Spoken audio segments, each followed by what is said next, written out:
তোমাদেরও কি এমন হয়? মাঝে মাঝে কিছুই করতে ইচ্ছা করে না,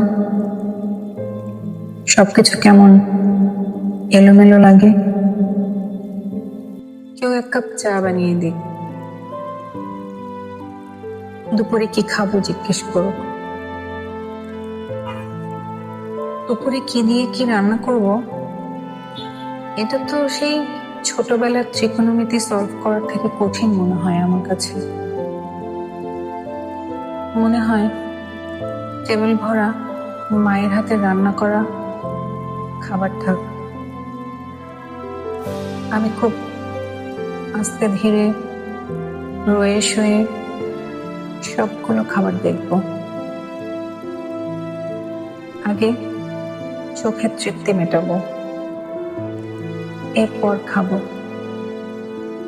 আচ্ছা বলো তো, মেয়েরা কেন মায়ের খাবারের অধিকার বা সুযোগ হারায় ছেলেদের তুলনায় অনেক আগে? আমি সেই 16 বছর আগে মায়ের ঘর ছেড়েছি।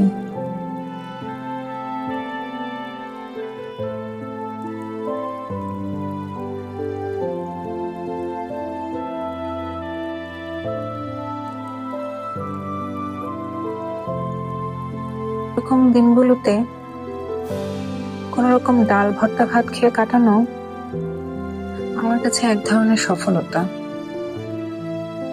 তোমরা এমন দিনে কি করো?